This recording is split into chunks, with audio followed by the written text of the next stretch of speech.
The Manuscript Discovery. The smell reached her first, something between rotting leather and extinguished candles, old and wrong in a way that made Dr. Sarah Whitmore's fingers hesitate above the archive shelf. The museum's basement storage had no shortage of forgotten things, but this particular bundle, wrapped in deteriorating cloth and wedged behind a mislabeled crate of 19th-century survey maps, carried a weight that felt less like age and more like intent, as if it had been hidden rather than simply lost. She carried it to the examination table beneath the single hanging bulb and unwrapped it with the practiced care of 20 years in historical research. The leather binding was dark, almost black, stitched with sinew that had somehow held across what her instincts told her were centuries. No title, no catalogued markings, only symbols pressed into the cover that she didn't immediately recognize. And inside, dense handwritten text in a dialect she would need time to properly translate, the ink a deep reddish-brown that made her stomach tighten without knowing why.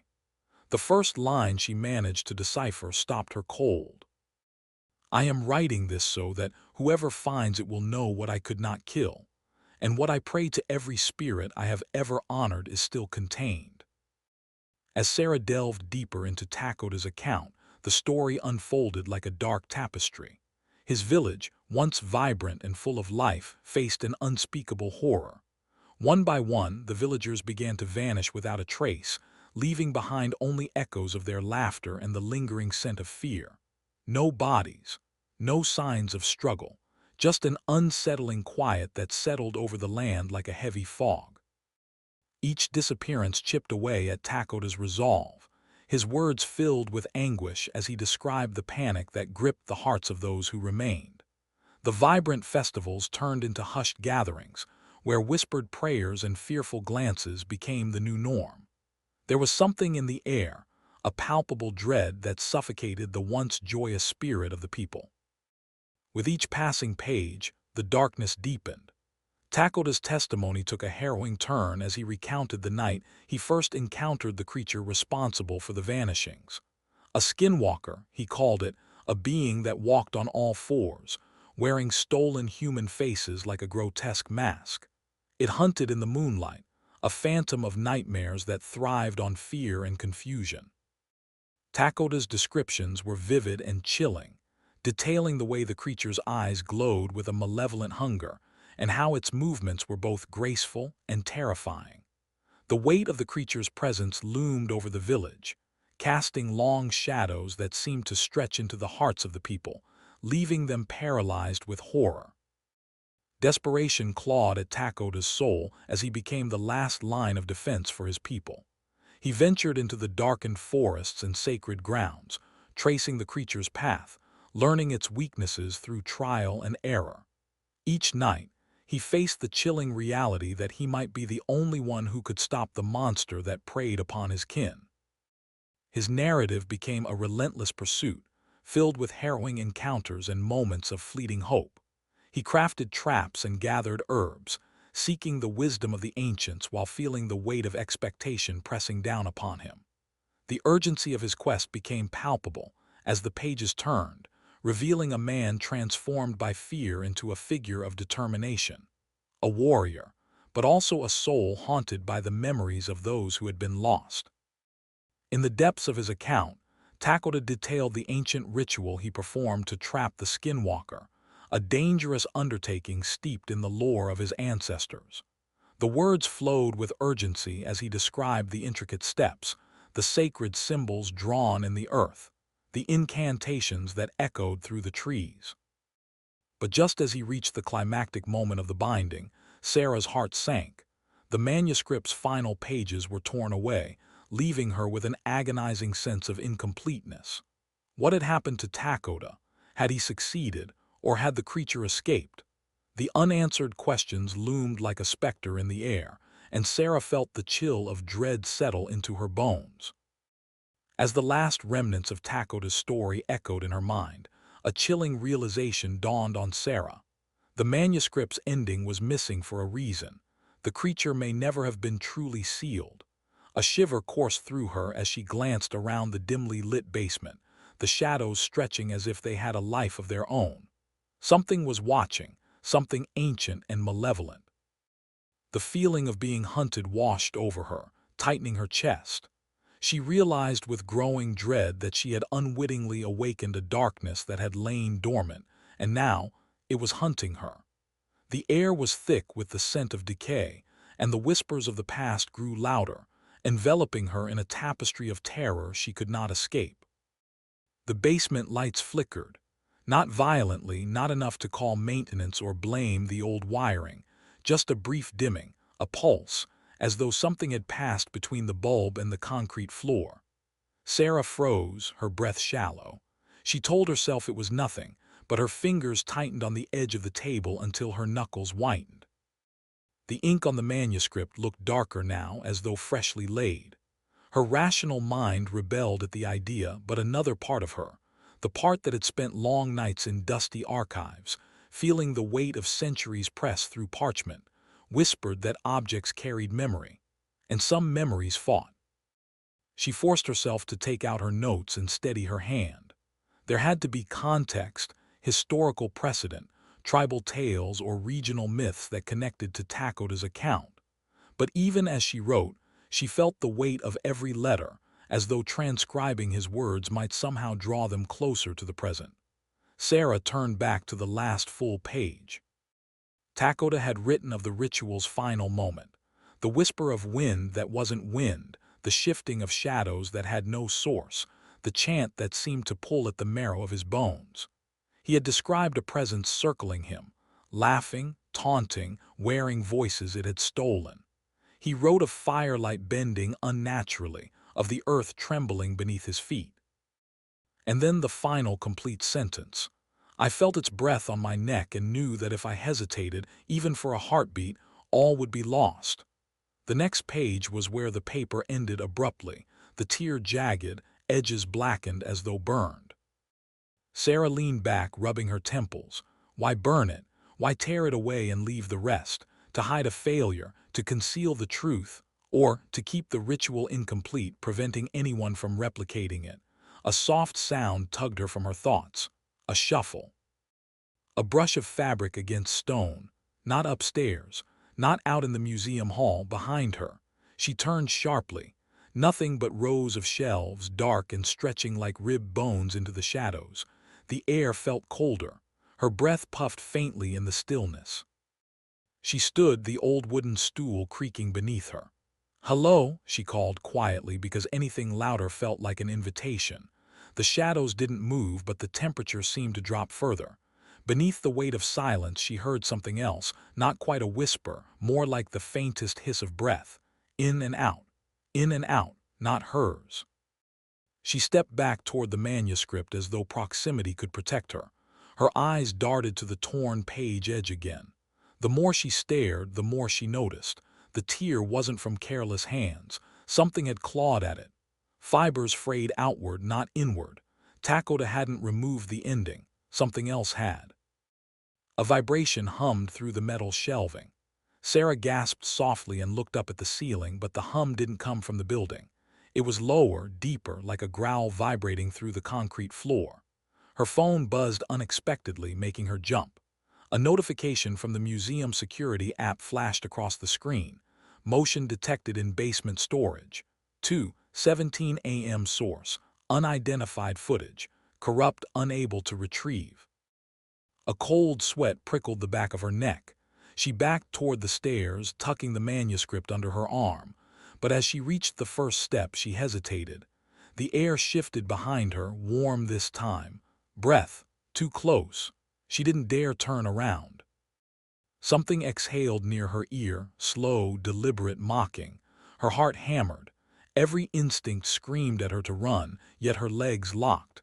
She forced herself to take one step upward. The exhale followed. She felt something brush lightly across the back of her jacket. Not a hand, not quite. The touch was wrong, too light, too curious, as if the air itself had developed claws. Then a voice, not human and yet sickeningly familiar, drifted from the dark. Sarah, her blood turned to ice. It was her own voice. Trembling, she took another step, gripping the railing so tightly her nails dug grooves into the metal. The manuscript pulsed under her arm with a heat that didn't belong to old paper, and in that moment she understood something terrible. Takoda hadn't described the creature's greatest power. It didn't just take faces. It took stories. It waited within them. It fed on belief, memory, the weight of attention. And by reading his testimony, by bringing the words back to light, Sarah had done exactly what it needed. She had given it a way out. A shadow moved across the far wall, stretching impossibly long, bending at angles no body could make. The light flickered again, this time violently. "Sarah," her voice said again from everywhere and nowhere. She ran, but in the darkness behind her something laughed, a dry, rasping sound that echoed off the shelves, and the laugh promised one thing clearly. It remembered her now. It would find her again. Sarah didn't stop running until she reached the top of the stairwell, only to collide with the heavy, iron-barred gate that sealed off the basement after hours. Locked. She rattled it, breath coming in sharp bursts, but the bolt was firm, the electronic lock blinking red. She fumbled for her badge with shaking hands. A soft scrape came from the darkness below, not footsteps, something dragging itself along the concrete floor. Slowly, purposefully, her badge slipped from her sweaty fingers, clattering loudly on the stairs. The scrape paused, then resumed, with a little more speed. Sarah choked back a cry, snatched the badge, and slammed it against the reader. The lock clicked. She threw her shoulder into the gate, stumbled out, and slammed it behind her. The metal bars reverberated with a low, hollow clang. The scraping stopped just on the other side. She didn't wait to see if anything pressed against the bars. She fled down the hall. Only when she reached the ground floor, collapsing near the reception desk under the faint glow of emergency night lights, did she dare look at the manuscript again. It lay innocently on her lap, cloth wrappings limp and gray, but the leather binding felt warm, almost like skin, and something was different in the corner of the cover. A mark she hadn't noticed before, something too fresh. A tiny, dark print. A fingertip, human-shaped but wrong in proportion, slightly elongated, with faint ridges like someone had tried to mimic fingerprints but didn't quite understand how. Her stomach churned. She dropped the book. It thudded onto the marble floor and splayed open on a page she was sure she hadn't reached before. A new line was written there, in her handwriting: "Do not look behind you." Her heart stuttered and icy dread clawed up her spine. She squeezed her eyes shut. "Don't look. Don't listen. Don't—" Something cold puffed against the back of her neck. Her body seized. She could hear it now, not breathing but smelling the air, short, fluttery inhales like an animal catching a scent. The shadows on the desk stretched upward, long and slender, as though cast by something tall standing right behind her. Slowly, far too slowly, she turned. There was nothing. But the air was wrong, heavy, charged, almost expectant. The museum's front doors were only 30 feet away. She forced her numb legs to move, each step echoing too loudly. She was halfway there when the motion sensors clicked to life ahead of her. Every light in the lobby turned on at once. Behind her, every light in the lobby turned off. One after the other, in a rapid, racing line of clicks, following her. Chasing her. Sarah bolted for the doors, slammed her shoulder against them, and burst into the freezing night air. The moment she cleared the threshold, the lobby lights blinked back on again as if nothing had happened. But something did happen. The reflection in the glass door wasn't hers. It was her face, her eyes, her cheekbones, her hair, but stretched too wide at the smile, teeth too many, pupils too bright. The reflection whispered with her voice, but softer and wrong. "You shouldn't have taken it." Sarah staggered back onto the steps. Behind the museum doors, her reflected self tilted its head like a curious predator. Then it lifted a finger, pressed it against the inside of the glass, exactly where her fingertip print had appeared on the manuscript. The glass darkened around the point of contact, spiderwebbing outward in delicate cracks like ice forming in reverse. Sarah ran. She didn't stop until she reached her car 3 blocks away. Her hands shook so violently she could barely get the keys into the ignition. The moment the engine roared to life, she locked the doors and checked the mirrors. Nothing. But as she gripped the steering wheel, a faint rustle came from the passenger seat, a slow, papery turning. She looked down. The manuscript sat beside her, open to a fresh page.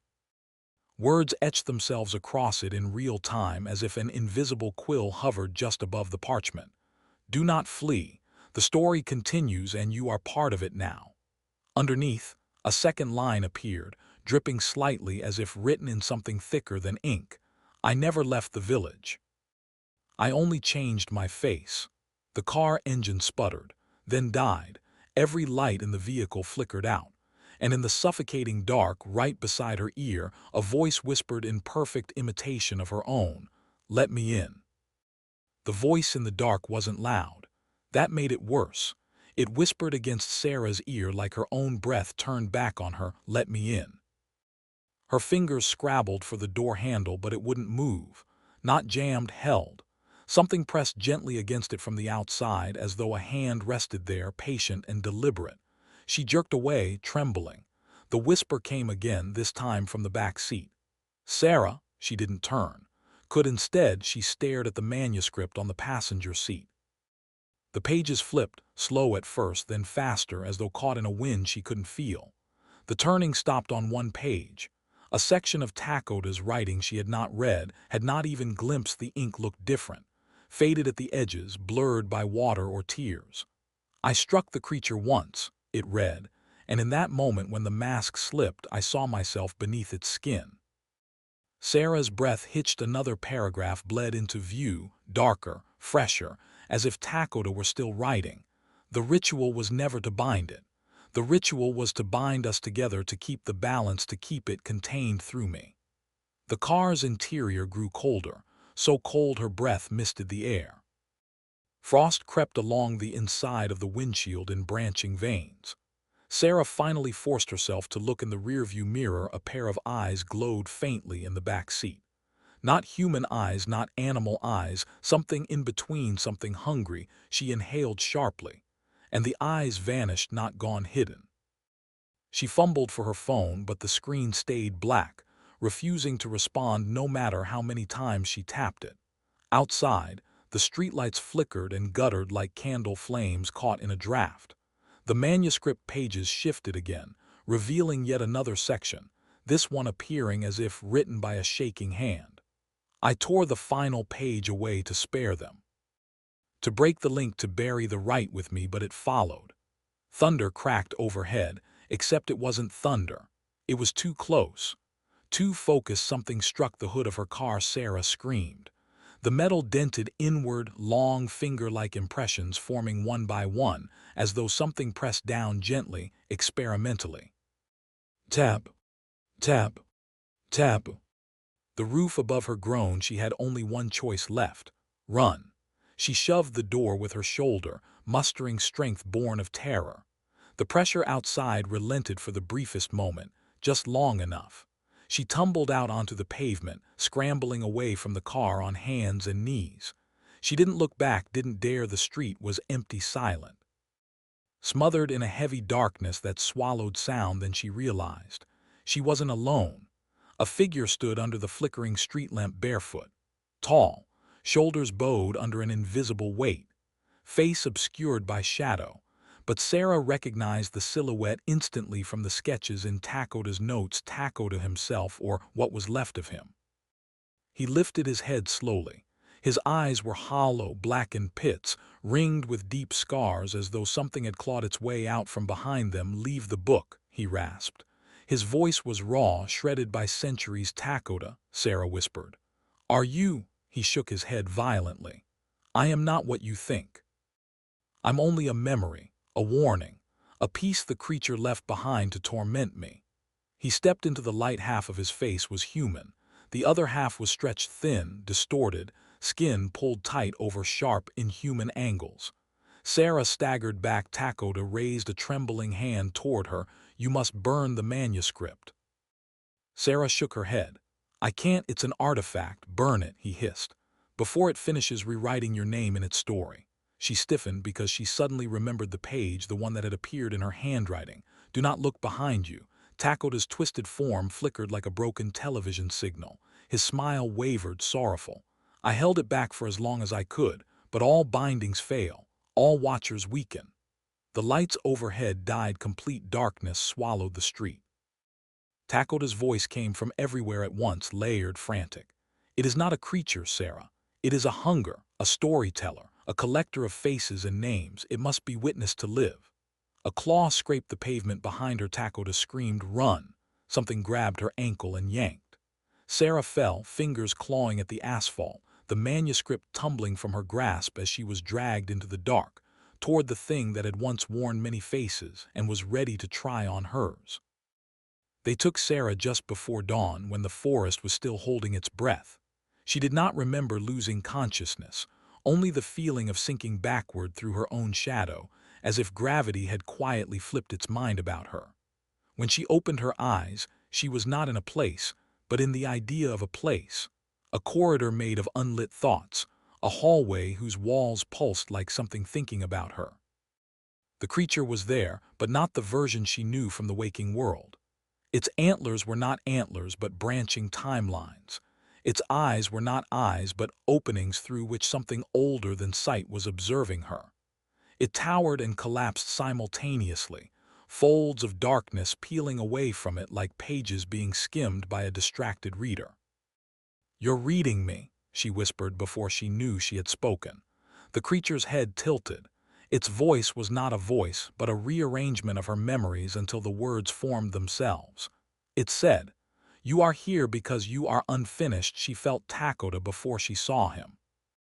A warmth like hands dipped in summer water brushed the edge of her mind. His soul was frayed, thin, but present, the way a scent lingers long after the source is gone.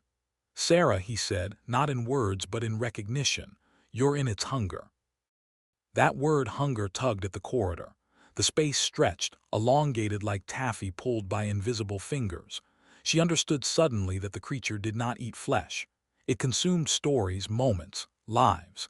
It devoured the shape of people, the arc of them. And once consumed, it wore them, wore their histories, their might-have-beens, their unfinished endings, like a cloak. Takoda was a seam in that cloak. A piece the creature had tried to digest but couldn't fully incorporate because his story had ended abruptly, ripped out of sequence. That jagged edge had become a snag inside it, a reminder, a wound. "You are different," Takoda murmured. "It can't swallow you because you keep trying to write your way out." "Then I'll keep doing it," Sarah said, defiance sparking in her chest. "I'll end the story myself." The creature's form shuddered, and suddenly she felt something like laughter ripple through the corridor. It showed her, without permission, a truth. Stories do not end from inside. And then Sarah saw the trap.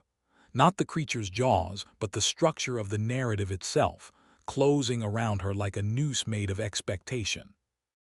Every escape attempt only deepened her dependence on the story's logic. Every act of rebellion became another beat in its plot. "No," she said, "I refuse your rules." Takoda's presence flared as if bracing for impact. The corridor shook. The creature coalesced, its many forms collapsing into something unbearably human, unbearably familiar. Its face looked like hers, but not the current her. A slightly different Sarah, a Sarah who had died in a past she hadn't lived, a Sarah who had almost been written and then discarded. "I am every version of you that you never became," it whispered. She realized then that its hunger was not for stories alone, but for potential. It fed on the energy of choices unmade, futures aborted, lives unlived, and she was a feast of infinite branches. "Then I'll step outside the branches," she said. "Such a thing is not possible," said the creature. Sarah opened her hands. They were shaking, but they began to blur, pixels, ink. She could feel the membrane of the narrative thinning around her, becoming something she could push against. Something she could tear. Takoda's voice steadied her. "You don't have to escape the story. You only have to stop believing it is the only one." The corridor ruptured. Light, raw, unshaped possibility burst through the cracks. The creature lunged, all its timelines writhing, desperate to pull her back into shape. Sarah turned, stepped through the tier, and when she breaks through the tree line, momentum takes her farther than she intends. She hits the ground hard, first a roll, then a skid through pine needles and cold dirt. The impact knocks the breath out of her, but nothing feels broken. She forces herself upright, coughing, blinking grit from her eyes. Takoda lands a heartbeat later, not gracefully, more like he crashes beside her. His paws dig trenches in the earth as he scrambles to stay upright. He yelps once, a sharp sound of pain or surprise, but then he's moving again, positioning himself between her and the forest's shadow where the creature still prowls. The creature bursts from the trees next, but it stops abruptly at the forest's edge. Its talons dig into the soil. Its head jerks left, right, anxious, uncertain. It roars in frustration, a guttural, furious sound that vibrates in her chest it doesn't follow. Something about the open ground, or the light, or maybe an unseen border, it won't cross. It paces along the tree line instead, tail lashing, shoulders bunching like coiled springs. Every few steps it lunges forward as if testing its limits, but each time it recoils, snarling, as if some invisible barrier or instinctual fear holds it back. Takoda bares his teeth and growls, but it's mostly for show. He's shaking. She places a hand on his shoulder to steady him, to steady herself. The creature emits one last, furious shriek, a sound of thwarted hunger, then retreats a few steps into the trees. Its glowing eyes stay locked on them until the brush swallows the rest of its shape. Only when the forest is quiet again does Takoda collapse onto his haunches with a ragged exhale. She realizes she's shaking too, but they're alive. For now. The missing. The call came in at 6:42 a.m., just early enough to ruin the morning but not early enough to feel urgent.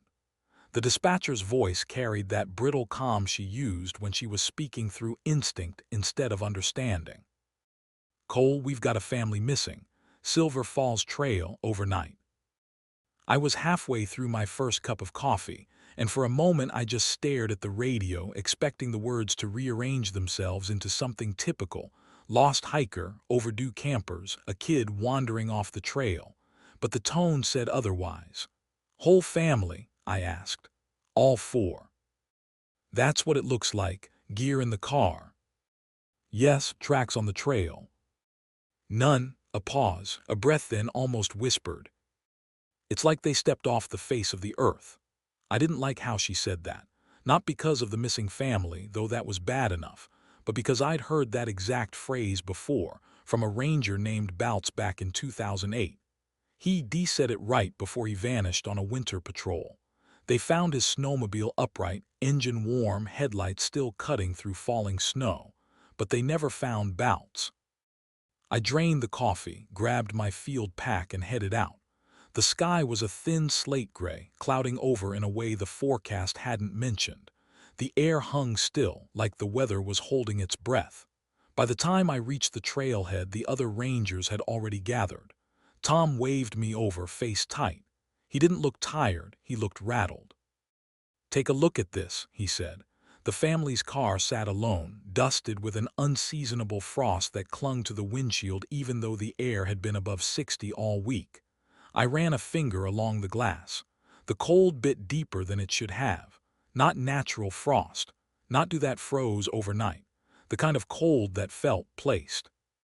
"Temperature last night?" I asked. 42, Hughes said. "No way this froze." "Condensation from AC?" I offered, even though I knew better. Tom shook his head. "Engine stone cold, they never turned it on this morning." I looked around. The other cars in the parking area were dry, no frost, no condensation, just this one, a bad sign, first of many. We followed the standard first sweep. 15 meters out, then 30, then down toward the creek and back. The trailhead was undisturbed. No broken branches, no scuff marks, not even boot prints except for the official trail ones that might have been weeks old. The forest felt wrong. Too quiet. The Silver Falls Trail usually rang with birdsong this time of year, chickadees, warblers, the occasional irritated jay. But that morning, the woods were utterly still. Even the insects held their silence. A hush so complete it felt like stepping into a church during a funeral. 8 hours of searching yielded nothing. No gear, no clothing, no trail snacks torn open by animals, No cell phones pinging, just silence. Near midday, we found a small circle of stones pushed into the dirt near an outcropping above the falls. They weren't arranged naturally, too tidy, too deliberate, but they didn't look like a family's attempt at a fire ring either. No soot, no ash, no burn marks. "Kids maybe," Tom said, but his voice lacked conviction. I crouched closer. The stones were smooth river shale. The nearest source for that kind of shale was miles west. "Someone carried these," I murmured. "Why?" Hughes asked. No one answered.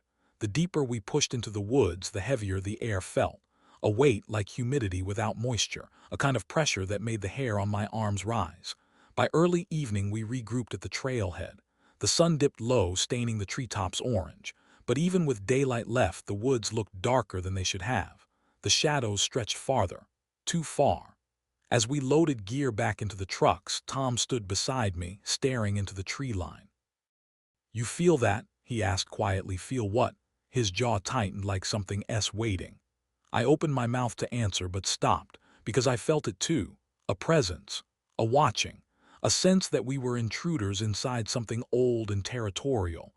We left before nightfall, standard protocol after a fruitless first day. The darkness in these woods came fast, especially in late spring when the canopy thickened. As I pulled out of the parking lot, I glanced in the rearview mirror. For a moment, just a moment, I thought I saw a figure standing between the pines tall. Still too still, but when I looked back, there was nothing there. The radio crackled to life as I turned onto the service road. "Cole," the dispatcher asked. "Any updates?" "Nothing yet," I said. "Starting fresh at dawn." She hesitated, then, "Be careful out there." I wanted to brush it off, laugh, say something disarming, but instead I said softly, "You too." As the radio clicked off, something whispered from the back of my mind, something I hadn't let myself think in years. "It's happening again." And this time I wasn't sure the forest would spit me out alive. The second day began with mist. It pooled low across the forest floor like something living, something crawling. By the time we reached the trailhead, the parking lot was half shrouded, the frost still clinging stubbornly to the missing family's windshield even though the morning was already warm. "Same frost?" I asked Hughes. "Same," he said. "Didn't melt overnight." That wasn't possible, but neither was the rest of this. We moved out in pairs, Tom and I on the western rim of Silver Falls, Hughes and Marla combing the eastern descent. The canopy overhead was dense enough to dim the sunlight into a washed-out green. Everything smelled like wet bark and something else underneath it, something metallic. Hours passed with nothing new. No prints, no torn clothing. No sign of the family, as if they truly had stepped out of their own lives and left no trace behind. But the forest wasn't silent anymore. At first, I thought it was normal morning birdsong returning, but the longer I listened, the more I realized how unlikely the pattern was. Short bursts of sound. Sudden starts. Sudden stops. Like something imitating nature without understanding it fully. Tom paused beside me on a moss-covered rise. "Do you hear that?" A thin voice drifted through the trees. It was faint, carried on the mist. "Mom!" We froze. The voice came again, a little clearer, a little closer. "Mom, wait!" Higher pitch. Young, scared. Tom's eyes met mine. "That's a kid, has to be." "Stay cautious," I said quietly, though my pulse had already jumped. We moved fast but careful, following the voice through thickets and muddy patches until we reached a small ravine split by fallen logs. A trickle of water ran below. The mist thickened here, swirling around our boots like it didn't want to disperse. "Hello," Tom called. "It's the Park Service. We can help you." Silence, then the voice returned from somewhere above us across the ravine. "Mom." This time it sounded wrong, stretched, too long at the end, like someone trying to shape the word without understanding where it stopped. Tom raised his radio. "Hughes, Marla, any visual on a miner, anyone yelling?" Marla's voice crackled through. "Nothing. Woods are quiet on our end." The child's voice came again, this time from behind us. "Mom!" Tom spun around instantly, hand dropping to the grip of his sidearm. "No way that kid moved that fast," he whispered. "Maybe it's more than one kid," I said, though the words tasted like a lie. He shook his head. "It's the same voice. same exact pitch. I listened carefully. He was right. Identical tone, identical cadence, like a recording played from different speakers hidden in the trees. Something about that chilled me deeper than frost. We climbed out of the ravine and continued upslope. The terrain grew harder, tangled roots jutting from the earth like skeletal fingers. Tom muttered under his breath every few steps. He wasn't usually talkative on duty, but fear had a way of loosening even the tightest tongues. "You ever hear anything like that?" he asked. "No," I said, "but I've heard stories." "What kind of stories?" "The kind we don't tell until after new hires make it through orientation." He gave a tight laugh. "Yeah, thanks. Real reassuring." The laughing stopped when we reached the ridge. A crow sat on a branch about 20 feet up, black eyes fixed on us. It opened its beak with a rough croak that didn't sound like a bird call at all. "Mom," Tom stumbled back, swearing. The crow tilted its head, voice warbling and distorting into a sound that scraped against the nerves. "Mom, moo-o-m-m-m-m-m-m." Then it snapped its beak shut and flew off. Neither of us spoke for nearly a minute. Finally Tom said, "Let's not tell Hughes about that. I don't want him quitting on day 2. I didn't answer. My mind was already back on those old reports, the disappearances, the strange audio logs, the veteran rangers who refused to return to Silver Falls after what they'd experienced. And something else, something from years ago, a voice I had tried to forget. By late afternoon, we regrouped at the foot of a steep incline. The other team had found nothing either, but Marla looked unsettled. "You two hear anything today?" she asked. "Birds," Tom said carefully. She nodded. "Us too, except one of them, it wasn't right." She glanced toward the trees, voice dropping. "It sounded like someone talking through it." A radio crackled loudly, making all of us jump. "Dispatch. Team, be advised, we received a call from a hiker near Ridgepoint. He reports hearing." A short pause. Then, reluctantly, "A little girl calling for her mother." We stared at each other. "That's 10 miles from here," Hughes said. Dispatch continued. "He couldn't find the source, said it echoed, and he left the area in a hurry." "Probably smart of him," Tom muttered. The sun began sinking behind the ridge earlier than expected. The shadows stretched thin and long over the forest floor. We set camp by dusk. The mist had thickened again, tendrils crawling between the trees. The air vibrated faintly, like a wire pulled tight. As night fell, the forest began to breathe, a slow, subtle exhale of cold air, as if the trees themselves were sighing. We sat close to the lanterns, pretending we weren't listening for more voices, and sometime near midnight, as I lay in my tent staring at the dark fabric inches above my face, I heard it. Not the child this time. This voice was older, familiar, deep. "Aaron," my blood froze. "Aaron, it's me." The forest pressed against the tent wall like something leaning in. "Aaron, please, come find me." My heart hammered. I couldn't breathe, because I knew that voice even after all these years, even twisted as it was. It was my brother, the one who disappeared in these woods when I was 17. I didn't sleep after hearing my brother's voice. I lay still until dawn, watching the thin outline of branches shifting across the tent's fabric, trying to convince myself it hadn't been real, that it had been memory, imagination, trauma resurfacing.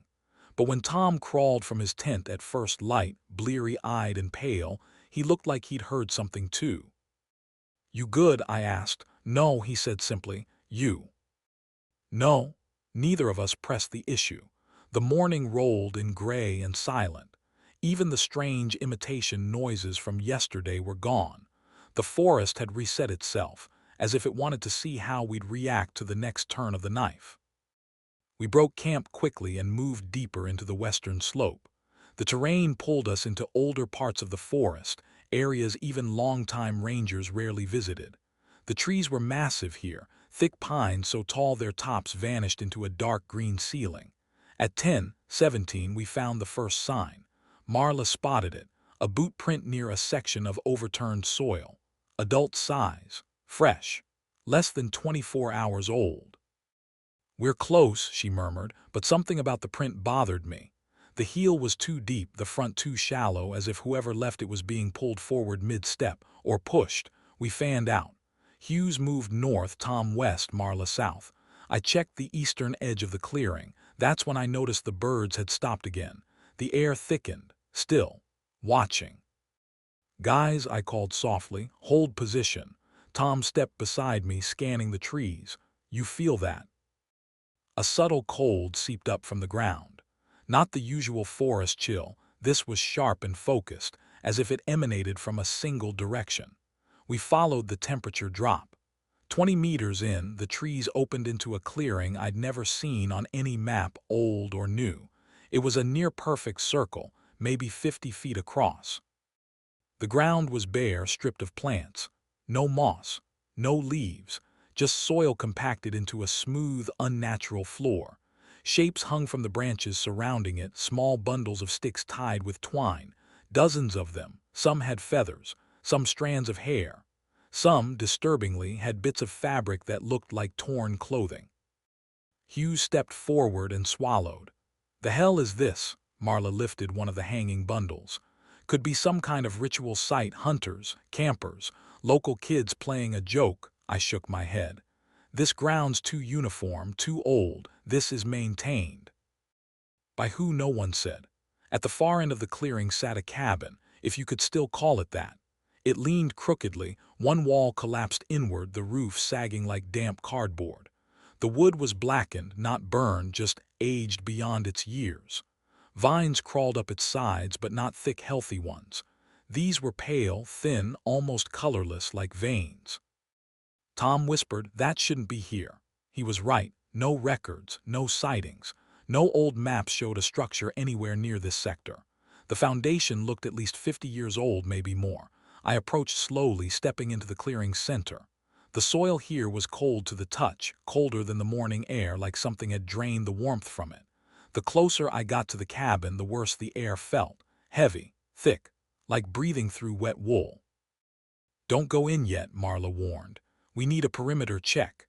But I was already at the door. What was left of it hung by one hinge, the wood splintered and soft like it had rotted from the inside out. I nudged it open with the toe of my boot. A smell wafted out. Not decay, not mold. Something old. Something like forgotten rooms and closed basements and the underside of Earth. I stepped inside. Dust coated everything, thick enough to obscure footprints, except there were footprints. Small ones, large ones, bare ones. They crossed each other in chaotic loops like people had walked in circles, pacing and pacing until I didn't want to finish that thought. The back corner caught my attention first. A child's jacket lay neatly folded on the floor. Blue, a stitched dinosaur on the sleeve. I'd seen the same jacket in the missing family's photo. Tom entered behind me. "Oh God, that's the little boy S." Hughes and Marla came in after, radios softly crackling. But when I stepped deeper inside, the cabin shifted. The light dimmed. No, time dimmed. I don't know how else to describe it. A pressure built in my ears. The air grew syrup thick. For a moment I felt weightless, then heavy, then disoriented, like the cabin was stretching or sinking or rewinding itself. "Anyone else feel that?" Hughes asked, voice tight. "Yeah," Tom whispered. "Yeah, we need to get out." He was right, the place was wrong, alive in a way structures shouldn't be. But something in the corner caught my eye, a bundle of objects arranged in a careful circle on the floor, a child's shoe, a broken watch, a ring. A phone that belonged to the missing mother, cracked but still recognizable. The arrangement wasn't random, it was purposeful, ritualistic. I crouched, careful not to disturb the circle. "These were placed," I murmured. "Placed by what?" Marla whispered. We didn't get the chance to discuss it. The cabin let out a long, low groaning sound like the wood was inhaling. Then from somewhere behind the far wall we heard it, footsteps, light pacing back and forth, like someone walking in small circles. Then a voice, a whisper too quiet to be human. "Mom," Tom backed toward the doorway. "Nope, nope, I'm done, we're done here." He was shaking, not panicked, not cowardly, just smart. We stepped outside one by one, each breath easier than the last as the cabin released its grip. When all four of us stood in the clearing again, the air lightened. Not much, but enough. Hughes exhaled shakily. That wasn't normal.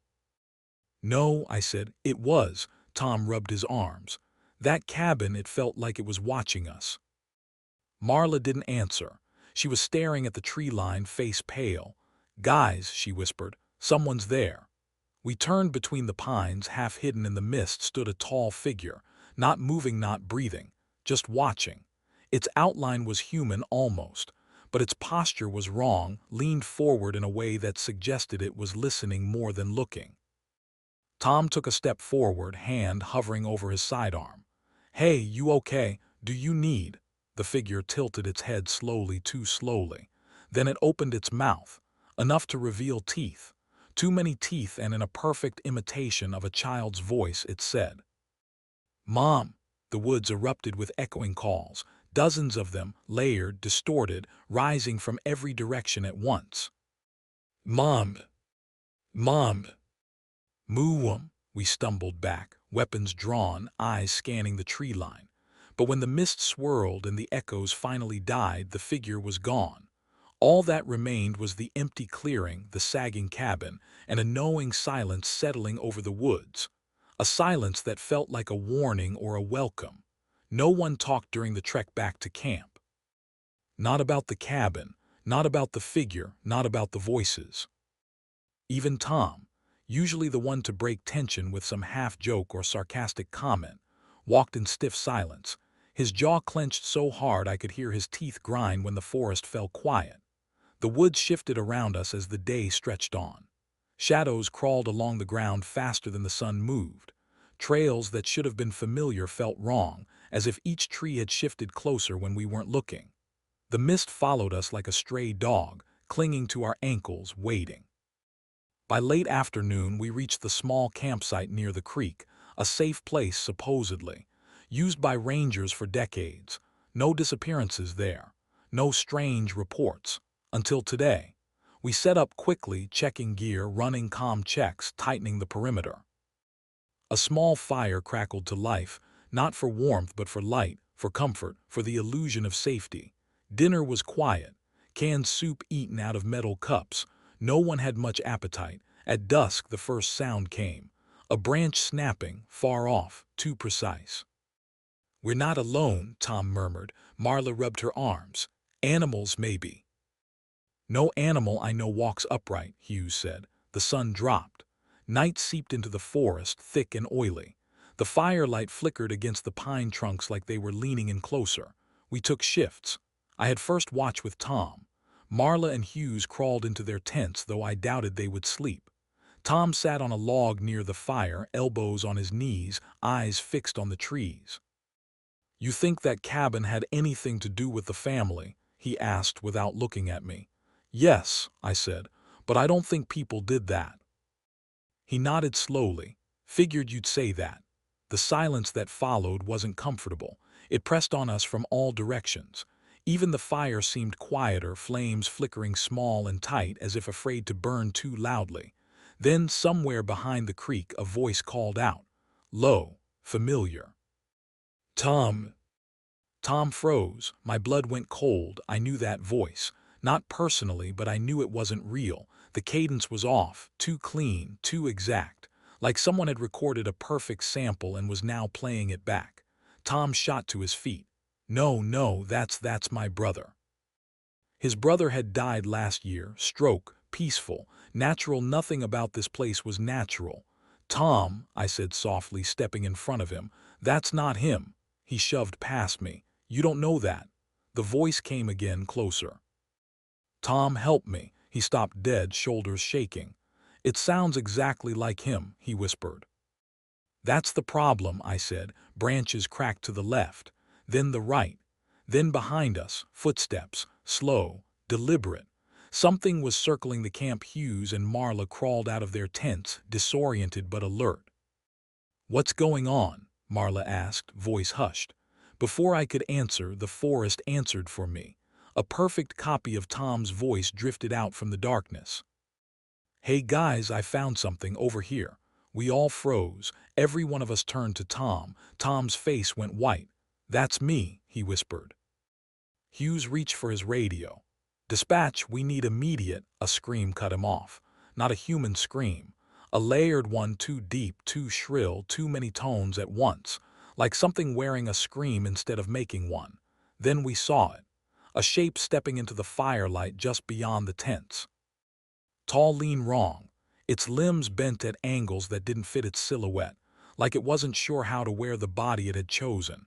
Its face shimmered, not physically but visually, like heat distortion. One moment it had eyes, the next it didn't. One moment it had a mouth full of teeth, the next it was. It took one step toward us, just one, but it was enough. Tom backed away so fast he nearly tripped over the fire pit, hands shaking violently. Hughes raised his rifle but didn't fire. Maybe he was waiting to identify it. Maybe he was scared he already had. The thing tilted its head in that too slow way, like it was studying us through a filter that didn't quite work. Then its jaw opened, not down, sideways, splitting at the cheeks like soft clay. Inside was darkness, not a throat, not a mouth, just a void swallowing the firelight instead of reflecting it. Then, in a perfect imitation of my voice, it called out, "Tom, help me." Tom choked on a breath. "Stop, stop it." The creature jerked at the sound, as if learning, adjusting, refining. Its legs bent the wrong way, then corrected themselves with a crack like wet wood snapping. It was trying to walk like us. "Tom," it said again, my voice again, more precise this time. Hughes fired. The gunshot shattered the night, sparks exploding from the rifle muzzle. The creature staggered back, not because the bullet hit it, I wasn't even sure the bullet had touched it, but because the sound seemed to disrupt it, like static glitching through a speaker. Its body rippled for a second. The shape of its arms flickered. Its head warped sideways, melting into itself before reforming. Marla grabbed Tom. "Don't move, don't listen to it." But Tom wasn't listening to her, because the creature began speaking again, this time with Tom's dead brother's voice. "Tom, I'm cold." Tom's face broke. I stepped between him and the creature. "Don't, Tom, stay behind me." The creature blinked or did something like blinking, and then it moved. Not fast, not slow, wrong. As if each limb belonged to a different moment in time. It took another step toward camp. The fire dimmed as it approached, flames shrinking as if suffocating. The temperature dropped so quickly I saw my breath spill out in front of me. Hughes fired again, and again. Nothing. The sound disrupted it momentarily, its body stuttering like a corrupted video file, but it didn't fall, didn't bleed, didn't stop. Marla hissed, "We need to move." She grabbed Tom's arm. He didn't resist. Shock froze him, muscles locked, eyes wide and glassy. The creature opened its void mouth again and screamed. No, that wasn't a scream, not fully. It was too many tones at once, too low and too high. A child crying layered under a man yelling layered under something primal, something that didn't belong in living air. The forest responded. Voices echoed back, dozens of them, rushing through the trees like wind made of words. "Mom, I'm cold. Help me, over here." "Where are you?" "Tom. Tom." "Tom." Tom collapsed to his knees, hands over his ears, sobbing. "Make it stop, make it stop." Marla dropped beside him, shielding him with her body. Hughes kept firing, screaming something I couldn't hear over the layered voices. I grabbed my flare stick from my vest, snapped it hard. A bright red flame burst to life. The creature recoiled, not much, but enough. I stepped closer, flare held in front of me. "Stay the hell back." The creature twitched, head jerking side to side at impossible angles. Its body warped, edges blurring. It hissed, or maybe that was the voices fading in and out of it. I thrust the flare forward. The creature took another staggering step backward, and then it mimicked me again, perfectly same tone, same intensity, same breath pattern. "Stay the hell back." Hearing my own voice come from that thing made my stomach turn. The flare flickered as if something was trying to smother it. Then the creature melted into the tree line. Not walked, not ran, melted. The shape stretched and thinned, dissolving into the darkness between two pines. For a moment I thought I saw a hand gripping the bark, longer than human, fingers jointed too many times. Then it was gone. The voices cut off instantly. Just silence. Deep and complete. The fire brightened again, flames growing tall with newfound oxygen. Hughes lowered his rifle, panting. "Is everyone okay?" No one answered, because Tom was still on his knees, shaking uncontrollably, staring at the spot where the creature had disappeared. "Tom," I knelt beside him, "talk to me." He didn't blink, didn't look at me. He whispered, "That wasn't my brother." A pause, then quieter. But it knew his name. We didn't sleep, no one even pretended to. For an hour after the creature vanished, we sat around the fire in a tight circle, jumpy at every crackle from the woods. The forest had gone rigidly silent, no insects, no birds, not even the wind. It felt like the entire world was holding its breath, waiting to see what we'd do next. Tom finally looked up. His eyes weren't glassy anymore. They were hollow. "Why did it use my brother?" he asked. Marla put a hand on his shoulder. "Because you'd follow the voice, that's how it hunts." Tom swallowed hard. It knew things it shouldn't. "Maybe it didn't know," I said. "Maybe it copied, like an echo wearing skin." He winced. Hughes paced at the edge of the firelight, rifle slung tight against his chest. "We need to call for evac. Now, before that thing decides to pick us off one by one." He grabbed his radio and keyed the mic. "Dispatch, this is Ranger Hughes, ID 471. We need immediate extraction at grid static. Not just weak signal static. Thick, layered static, like there were voices inside it, whispering under the noise." Hughes tried again. "Dispatch, do you copy?" The radio hissed, and under the hiss came a faint voice. Hughes' voice.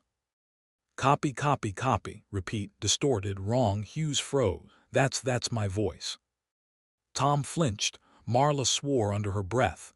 Then the radio cut out entirely, dead. Hughes stared at it like it had betrayed him. "It's interfering with comms." "No," I said quietly, "it's listening." A gust of cold air swept through camp.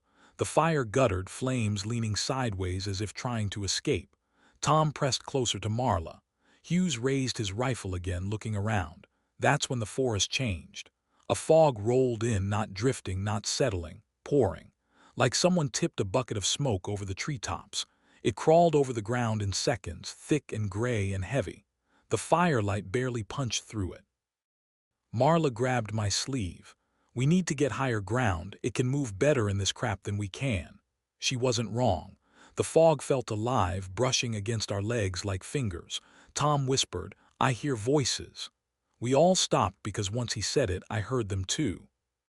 Faint, distant, layered crying. Calling, imitating, but not close, moving, circling. I took a breath.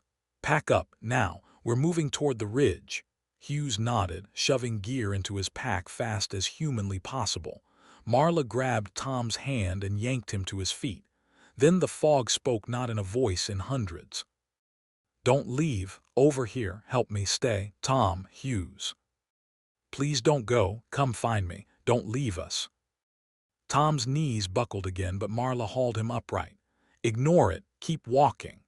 We pushed forward through the fog, firelight fading behind us until it was nothing but a weak orange bruise in the haze. The trees grew closer together as we climbed, branches clawing at our clothes. Every few seconds the voices shifted, mimicking one of us. Then all of us. Hughes' pace increased. "If we reach the ridge, we might get radio signal. It's higher ground. I might be able to get a message out." I hoped he was right, but the forest wasn't going to make it easy. Something moved to our left. A tall silhouette behind the fog, walking parallel to us, matching our pace. Then another shape formed on the right. Then a third behind us. Not fully visible, just outlines. Pale, stretched, wrong. "We're surrounded," Marla breathed. Hughes raised his rifle, but there was nothing clear to shoot. Tom whispered, "Why isn't it attacking?" I answered before I could stop myself. "Because it wants us afraid."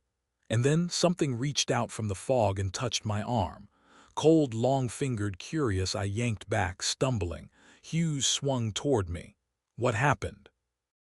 "It's hurting us," I said. "It's not attacking, it's guiding." "Guiding where?" Marla asked. I didn't know. But the fog shifted then, pulling back slightly, revealing a narrow path between the trees. A path none of us had seen before. Hughes stared at it, jaw clenched. "That wasn't there a second ago." The voices fell silent all at once, dead silent. Then a single voice, calm, soft, almost human, whispered from deeper in the trees. "Come," Tom whimpered.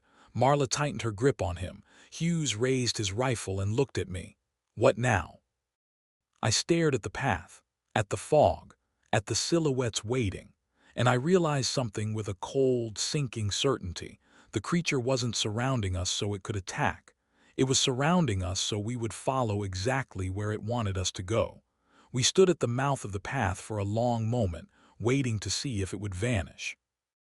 Like maybe it was a trick of the fog, or our eyes, or the fear twisting everything into shapes that shouldn't be there, but the path didn't fade. It waited. Hughes wiped his palm on his pants, sweat, not rain, and whispered, "Whatever that thing is, it's trying to lead us somewhere, and I don't want any part of that." Marla tightened her grip on Tom, who looked like he was only half conscious. "We can't stay here either." She was right behind us. The fog thickened into a wall, sealing off the way we came. I tested it with my boot, pushed forward. Something pushed back. Not hard, just enough to warn. I turned to the others. "We don't have a choice. We move." Hughes muttered a curse but nodded. We stepped onto the path. The fog shifted, peeling away just enough for us to see a few feet ahead. The trees leaned in, branches tangled overhead like a woven ceiling. Their trunks looked swollen, knotted, as if they'd grown too fast and their bark hadn't kept up. We walked in single file, Hughes at the front, Marla and Tom in the middle, me at the rear. The forest watched us. I could feel it. The same pressure on the back of the neck you get when someone stares at you too long, except this was everywhere at once. After a few minutes, Tom whispered, "Do you hear footsteps?" We stopped. Hughes raised his rifle. "Where?" Tom pointed behind us. I didn't hear anything at first, just our breathing, the faint rustle of leaves shifting overhead. Then I heard it, a soft, dragging step, then another following our exact pace. I swallowed. "Keep moving. Don't turn around." We walked faster. The footsteps matched. We climbed a slight incline. The air grew colder. The path narrowed. At some point the fog began to glow faintly, like moonlight diffused through milk, though the sky overhead was pitch black. Hughes slowed. "There's something ahead." We all saw it at the same time, a clearing. Small, circular, perfectly shaped.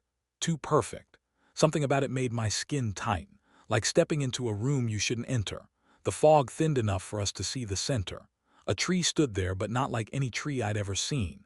Its trunk was smooth, pale, almost fleshy. Branches twisted upward in spirals, leafless and sharp like bone. The roots spread across the ground, forming patterns, interlocking curves that looked almost deliberate. Tom stared at it, mouth open. "What is that?" Marla whispered. "I don't think it's a tree." The air shimmered around it, warping slightly like heat rising off asphalt. But it wasn't warm here. It was freezing. Hughes stepped forward cautiously. "There's something on the trunk." There was carved into the pale bark were lines, names, lots of them. Some old enough that the letters had stretched with the tree's growth. Others looked fresh, carved clean with something sharp. Hughes leaned in. "These are people. These are Jesus Christ. These are names of missing hikers." Tom took a step backward. We need to go right now." But I'd seen something else, something carved lower near the roots, my own name, fresh. Hughes saw it a second later and went pale. "This isn't possible. We just got here." Marla grabbed my arm. "We're leaving. I don't care where this path goes. We're leaving." Tom made a strangled sound. "Too late." We looked at him. He was staring past us at the tree, at something behind it, a figure, tall, distorted. Rotting in and out of focus like a bad broadcast, it stepped forward. The fog recoiled from it. The roots of the tree shifted, curling slightly as if reacting to the creature's presence. The creature tilted its head, then it spoke, not with stolen voices, but with its own, a low, broken whisper like wood bending under strain. "You came." Hughes raised his rifle, but the creature didn't flinch. It simply extended one long arm toward the pale tree, and the roots began to move slowly at first, then faster. Crawling, reaching, growing toward us. Tom screamed. I grabbed him, dragging him away from the roots as they whipped across the ground like pale snakes. Hughes fired. The bullet hit the trunk of the tree with a wet thud and vanished inside like throwing a stone into mud. Marla shouted, "Run!" But the woods behind us had closed. The fog had risen again, walling us in. The path we came from was gone. The creature stepped closer, its face half-formed, flickering between shapes, some human, some not. Its voice slid through the clearing like ice. No more running. Faster than anything that size should have moved, pale tendrils whipping across the ground, clawing through dirt and leaves, reaching for our legs like hungry hands. "Move!" Hughes roared. He didn't have to tell us twice, we scattered. Marla shoved Tom ahead of her, practically dragging him toward the far edge of the clearing. Hughes unloaded the rest of his magazine at the creature, but the bullets disappeared into it like it was made of fog-wearing skin. I sprinted toward the only gap that wasn't filled with writhing roots, the fog thinning just enough to show trees beyond. But when I got close, the trees bent inward, branches interlocking to form a barrier. The forest was sealing us in. Behind me, Tom screamed. I whipped around. One of the roots had wrapped around his ankle, cold and slick, tightening like a tourniquet. Marla dug her nails into it, trying to pry it off, but the more she pulled, the deeper it dug. "Hold still." I dropped to my knees beside him. The root pulsed like it had a heartbeat. I grabbed my knife and slashed downward. The blade sliced partway through, oozing a grayish fluid that smelled like old dirt and something sour. The root shrieked, not a sound made by plant or animal, but something in between, vibrating in my teeth. It recoiled just long enough for Tom to yank free. "Go!" I shouted. Marla hauled him to his feet, shoving him forward. More roots erupted from the ground now, spiking upward, forming jagged cages, cutting off escape routes as fast as we found them. Hughes backed toward us, rifle empty. "It's pushing us somewhere." He was right. The roots weren't trying to kill us, they were hurting. Forcing us to one side of the clearing, toward a dark opening in the earth behind the pale tree. A hole I hadn't seen before. A hole that looked like it had been waiting. A tunnel or a burrow. Large enough for a human to crawl through, but just barely. "No," Marla said. "No way, we're not going in there." A root snapped up between us and the tree line, forcing her back. The creature stepped closer to the tree, its body flickering between silhouettes. Every time it shifted, it left a faint afterimage behind, like multiple versions of it existing a half-second apart. It raised one long arm and pointed at the burrow. Its voice creaked out, dry and splintering. "Inside," Tom sobbed. "I don't want to go down there, please no." I grabbed his face between my hands. "Look at me, we don't have a choice." "I can't, you can," I said, forcing my voice steady, "because staying here is worse." More roots burst from the ground around us, forming a funnel guiding all of us toward the tunnel.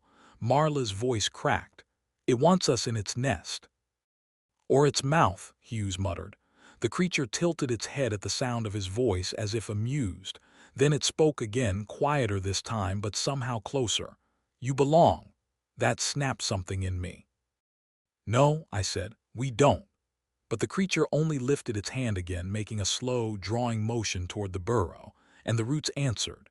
They surged behind us in a wave, pushing, shoving, forcing us forward until we were standing inches from the tunnel mouth. The smell hit first, damp earth, rot, a faint metallic tang like old blood sunk into soil. Darkness pooled inside, thick, heavy, absolute. Tom trembled so hard his knees knocked together. "We'll go slow," Marla whispered, voice shaking. "Stay together." Hughes raised his flashlight with a hand that wasn't quite steady. "You sure this is the only way?" he asked me. I looked at the roots crawling closer, at the creature watching without eyes, at the pale tree with my name carved into it like a gravestone waiting for a body. "Yes," I said, because the truth was simple. The forest wasn't letting us leave. Hughes swallowed and crouched at the tunnel entrance. "I'll go first. If something's waiting, better it's me then." Something grabbed his ankle, a root, thin but fast, coiling like a whip. "Gee-oh," he yelled. "We didn't think, we didn't plan, we moved." Marla shoved Tom into the burrow. I went right after him, pushing him forward on hands and knees. Marla scrambled behind me. Hughes was last. The roots surged. He dove inside just as the entrance sealed behind us, dirt collapsing, roots weaving tight across it like stitching skin shut. The last thing I heard from the clearing, muffled through earth and wood, was the creature's voice. Good. Then darkness swallowed everything. I couldn't tell where the clearing ended and the presence began. The air had thickened, syrup slow, as if every breath he took pulled through 1,000 unseen roots. Sound behaved wrong here, muted, delayed, then suddenly too close. You've come far, Ranger. The voice wasn't a voice. It was a pressure behind his ribs, a vibration in his teeth. Yet it carried a familiarity so sharp it almost drew blood. I steadied myself. I didn't come for you. The forest answered with a sigh that stirred the moss at his feet. They all say that at first. The ground trembled. A shape rose from the earth, not a body, not a tree, but something in between. A trunk of braided roots, twisting upward, splitting into a suggestion of shoulders. No face, only shifting grooves where faces might eventually grow. Aaron could feel it studying him without eyes. You seek the lost, it said. We kept them, we remembered them. A cold realization slid through his bones. You took them. We preserved what you forget. The presence leaned closer, its root limbs curling like fingers. Names, voices, memories, these are our food, our language, our flesh. The air rippled and another voice emerged. Aaron, I froze. It was my brother's voice, breathing, alive, exactly as it had sounded the day before the accident. Too perfect. My throat tightened. Don't use him. But the forest was delighted. He is not used, he is kept. Would you like to hear more? The voice came again, softer now. Aaron, you left me. Pain lanced through me. I shut my eyes, fists clenching until my nails bit skin. The presence circled me like a tide. You would make an excellent warden. The word echoed strangely. Warden. It tasted like moss and grave dirt. We offer a role, the forest said. A bridge between your world and ours. You will speak for us. Move for us. Carry what we cannot carry. And what do I get? I asked, forcing the words through clenched teeth. We give you him. My brother's voice whispered, please. My heart twisted. For one terrible second I wanted to say yes, to believe any of it, to pretend the forest could truly return the dead. But I saw the faces on the tree. I remembered the hollow bodies carried during the tithe. I knew what the forest did with memories. It consumed them, wore them like skins. No, I whispered. The clearing went still. No, the presence repeated as if tasting the word. You refuse immortality. You refuse to be remembered. I refuse you. Silence, then the forest struck. Roots shot upward, wrapping my wrists, my ankles, my throat. The ground swallowed my boots, pulling me down inch by inch. I couldn't scream. The air had been stolen from me. We mark what is ours, the presence murmured. A burning pain carved itself into my forearm, spiraling like a brand but colder than winter ice. Veins darkened beneath my skin, branching like black roots. I gasped as the forest finally loosened its hold. I stumbled backward, grabbing my arm, feeling the unnatural thrum beneath the flesh. The forest whispered with 1,000 stolen voices, all overlapping. You will return, Warden, you are named. I ran, and behind me the forest laughed, a sound made from every voice it had ever taken. I crashed through the underbrush, branches clawing at my clothes, my skin, my thoughts. The forest had always been dense, but now the trees moved. They shifted subtly out of place each time I glanced away, closing ranks behind me and guiding me somewhere I did not want to go. I didn't care. I ran anyway. Ahead, the remaining rangers, Hughes, Marin, Ortiz, stumbled toward me, faces pale and wild. Aaron, Marin gasped. Something's wrong with the map. We keep circling the same ridge. It's not the map, Aaron said, still clutching his burn-marked arm. It's the woods, Ortiz's eyes widened. What happened to you? I didn't answer. There wasn't time. The forest had begun to hum again, low and rhythmic, like the beating of something too large to comprehend. Move, I ordered. Now, don't look back, don't listen. Don't trust anything you hear unless it comes from someone you can see. As if on cue, a voice drifted between the trees behind them. Help! Hughes froze. That sounded like Tom. I grabbed him. It wants you to think that. Keep moving. They pushed forward as a thick fog coiled between the trunks, rolling in unnaturally fast. Their breath turned white. The temperature dropped 10 degrees in seconds. Marin stopped suddenly. "The compass is spinning again," Ortiz cursed. "We're trapped." "No," I said, "we're being herded." The humming grew louder and shadows detached themselves from the tree line. They looked human at first, silhouettes of men and women, but their movements lagged like puppets tugged by too many strings. The imitators, I felt them mirror every step I took, just a fraction off. Every tilt of my head, every turn of my shoulders, like reflections unaware of how human bodies should behave. "We have to go," I whispered. We ran paths distorted. Trails split into impossible directions, one leading uphill and downhill at the same time, one vanishing when we blinked, one looping us back to our own footprints.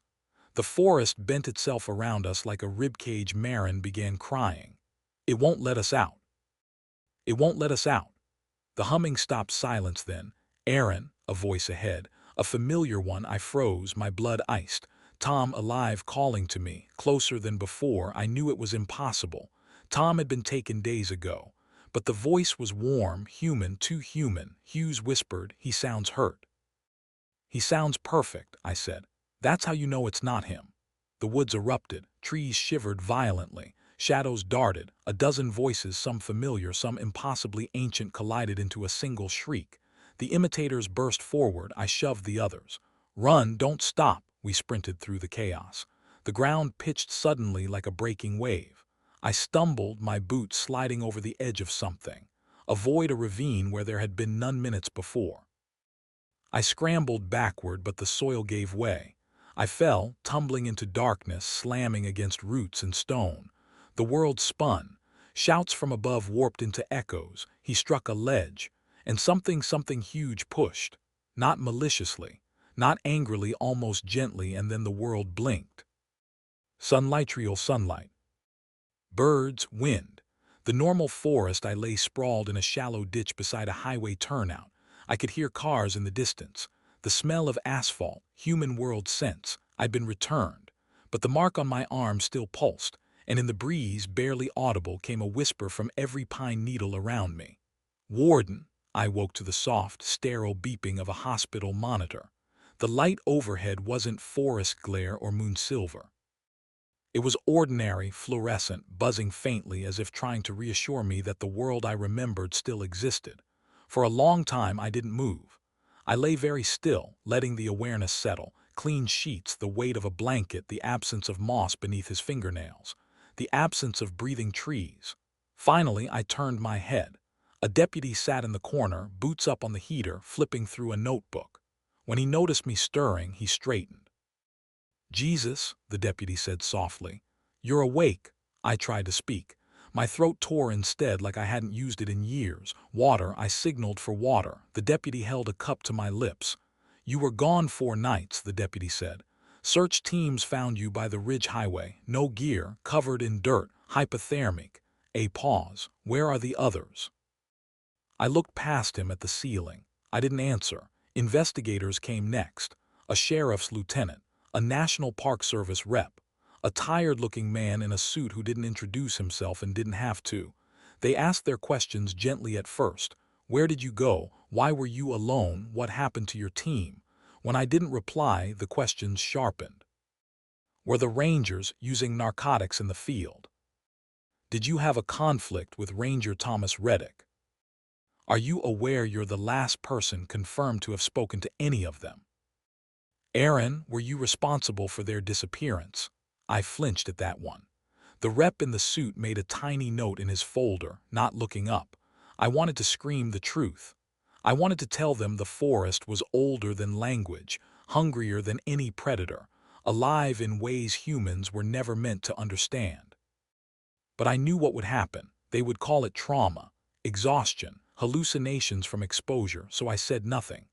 Eventually they left me alone. Night fell, the room dimmed to soft blue shadows. Nurses made their rounds, machines whispered and hummed, and then the radio on the bedside table clicked on. Static, a soft crackle. My breath froze from the static. A voice slid through, thin, distant, familiar. Aren't you there? Tom. No, not Tom, but the forest's perfect memory of him. I pressed the call button. The nurse arrived within seconds, flipping the radio off with an apologetic frown. Sorry about that. These old units pick up interference sometimes. I didn't sleep. The next night it happened again. Not the radio this time, the air vent. A low whisper drifting down with the recycled air. Aaron, you left us. I covered my ears. Didn't matter. The voice was inside my skull, echoing like a memory. On the third night I saw movement, not in the room, in the shadows under the door. A shape leaned just beyond the crack, too still to be human. The silhouette of a boot, a pant leg, a ranger's uniform. Tom's voice said, "Can I come in?" I pressed myself against the headboard, shaking. A nurse entered moments later. The silhouette vanished instantly and found me pale and trembling. The hospital psychiatrist arrived the next morning. She spoke softly, kindly. She asked about trauma, stress, loss. I answered mechanically, giving her enough to satisfy procedure but nothing of the truth. But she wasn't the one who frightened me. The next visitor was the man in the suit. He closed the door gently behind him. There was no warmth in his expression at all. "Ranger Cole," he said, "we need you to clarify your report." "I didn't give a report," I said quietly. "That's the problem." The man took a slow step toward the bed. His voice dropped. "Everything you claim to witness, whatever it is, it stays buried. Do you understand?" I studied him. Something felt wrong. The man's skin was slightly too pale, his pupils too wide, dirt under his fingernails. The forest had learned a new shape. When I didn't respond, the man leaned closer and whispered, "Come back, we're waiting." I recoiled. The shape flickered. For a split second, its outline rippled like branches in wind. Then the door opened and a real nurse entered, and the man, whatever he was, vanished like smoke. I was discharged 2 days later with instructions to rest, hydrate, and report to the district office once I felt stable. But the forest didn't wait. That night, as I sat alone in my apartment, my phone buzzed with a voicemail. I almost didn't play it, but I knew the forest wanted me to. Tom's voice, trembling, whispering, "Aaron, please, I can't find my way out." I dropped the phone. The room went still outside the window. The pine trees shivered, though there was no wind. The forest had found me, and it was not done. Snow had begun to fall in the high country, thin flakes drifting lazily across the ranger station parking lot when I returned. Not inside. Not past the locked doors where missing persons posters hung like fading accusations. Just to the edge of the grounds, where I could watch the silhouette of the building through the trees and pretend for a moment that life had once been normal. A month had passed since his discharge. A month since I'd been the only ranger to crawl out of the woods alive. A month of silence from the investigators. Silence that felt intentional, manufactured, weighted. One of the search teams had vanished in the meantime, swallowed like the ones before. No bodies, no tracks. Radios found on a log, quietly playing static. The forest had been mercifully still since then. Or maybe it was just waiting. I stood with my hands deep in my jacket pockets, the air biting cold. I could feel the mark on his forearm pulsing faintly beneath the layers of cloth, an ache, a reminder, a promise. I had hoped ignoring it would make it disappear. I should have known better. My phone buzzed, a package notification, no return address.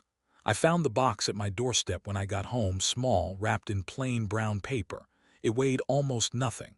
Inside, cushioned in old newspaper, lay Tom's compass, the casing cracked cleanly down the middle. A pinecone green as if freshly fallen, yet dry days should have browned it. The pinecone was warm.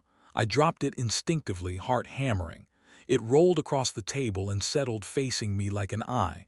A whisper drifted from inside it, so soft he thought at first it was his imagination. "Aaron," I backed away. The pinecone pulsed. A faint glow seeped between its scales like bioluminescent sap. "We remember you." My stomach twisted. The forest wasn't speaking with one voice this time. It was using many, twisted together, old voices, lost voices, ranger voices, Tom's voice, his brother S. "We remember you," it repeated. "Warden." I slammed my hands over my ears, but the sound wasn't coming from outside. It was inside. I stumbled backward into the wall, fighting for breath. The forest wasn't only reaching out now, it was pulling. Images flashed across my vision, too fast, too sharp, roots writhing beneath black soil, faces stretching under bark, screaming soundlessly, the massive heart root system pulsing in its hidden valley, the creature's servants marching through moonlight, Tom reaching toward him with hollow, stolen eyes. Then a door, not a literal one. A place in the forest, a threshold I had been shown and not shown. A way back the pinecone rolled closer across the table. A final whisper breathed into the room, quiet and cold and ancient. "Come home." I stared at it for a long time. I thought of Tom, I thought of the other rangers, I thought of what the forest had offered me. What it wanted from me, what it had already taken.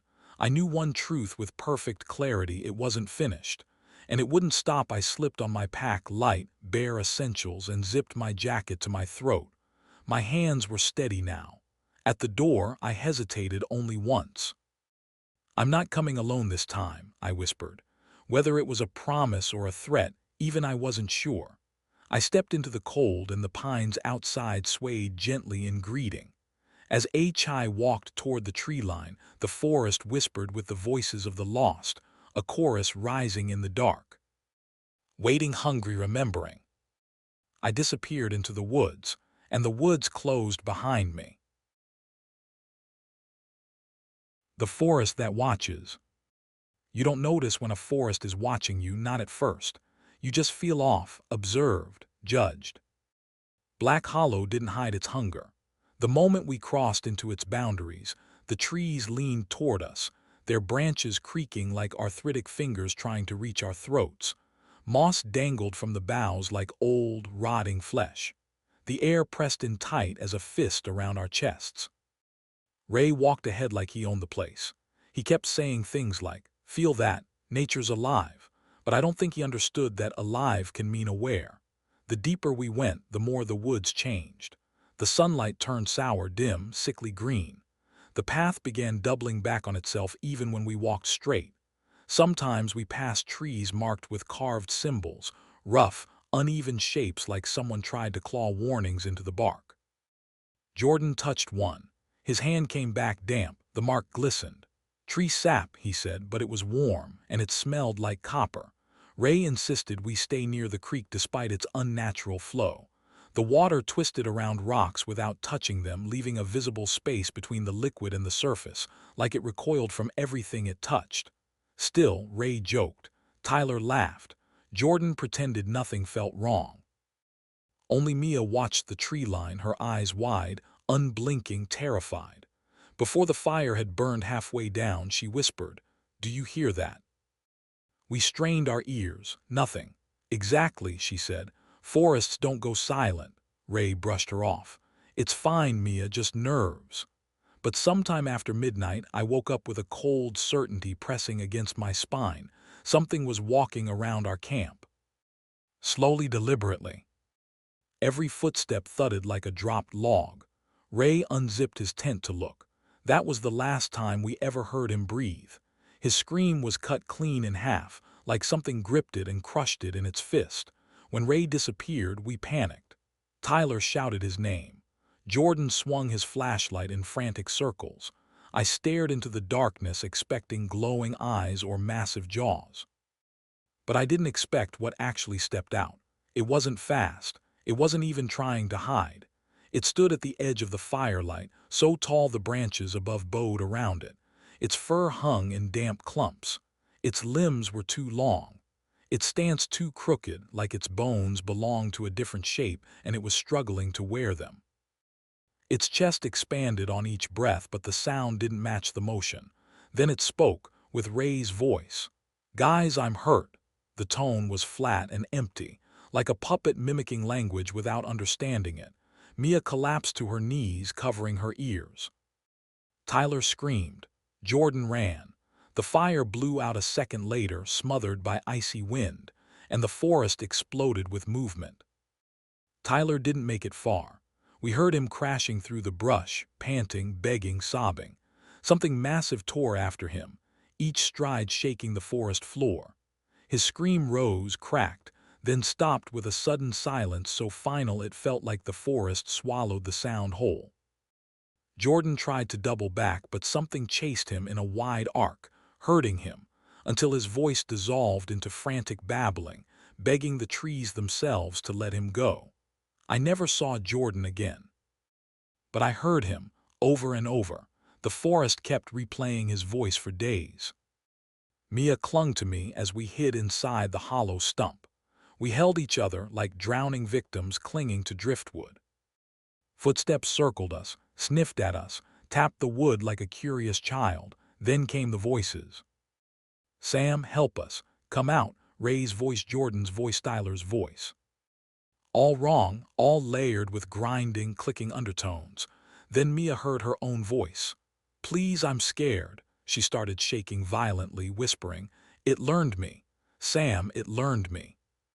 I blinked once. She was gone, no sound, no struggle. Just gone, as if something reached through the stump and pulled her out of existence. Only her warmth remained, fading on my clothes. I don't know how I got out of the forest. The next thing I remember is collapsing on a service road and screaming until someone found me. They asked where the others were.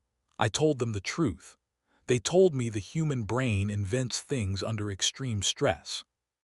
But they didn't see the footprint burned into my pant leg, or the handprint scorched into my backpack, shaped like a human hand but stretched, wrong, warped.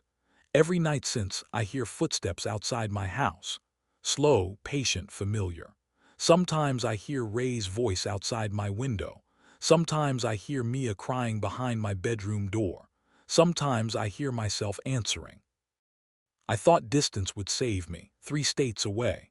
A new house, new job, a therapist who nodded a lot but never truly heard me.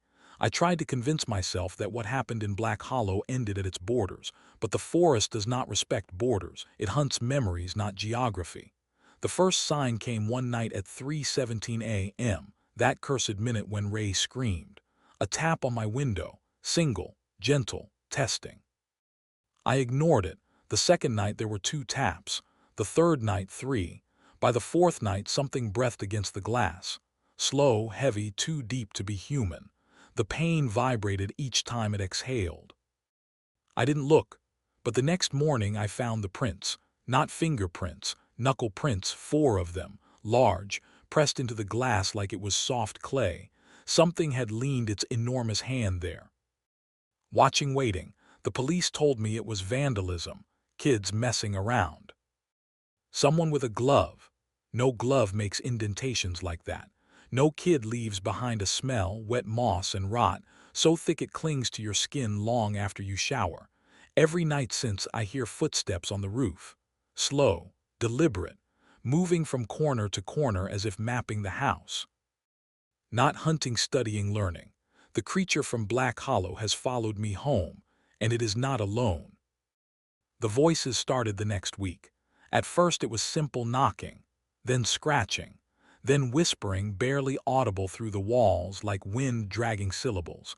But soon the whispers shaped themselves into names. Ray, Tyler, Jordan, Mia. Hearing their names nearly broke me. Hearing their voices exactly as I remembered them shattered what little sanity I had left. Late one night, Mia's voice drifted from the hallway outside my bedroom. "Sam, it's cold outside, open the door." Her tone was soft, fragile. It rolled under the crack at the bottom of the door like fog. I pressed my back against the headboard and whispered, "You're not Mia." Her voice sharpened. "Sam, open the door." Then deeper. Open. The walls trembled, dust fell from the ceiling. Then everything went silent. 5 minutes later, Ray's voice spoke from the ceiling vent. "It hurts, Sam, let us in." I curled into myself, shaking. I hadn't told anyone about the vent, but the creature knew. The worst part wasn't that it mimicked their voices perfectly.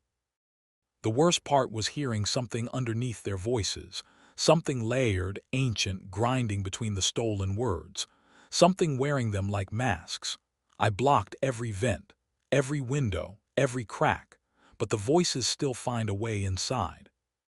I didn't choose to return. I was dragged, not physically, mentally.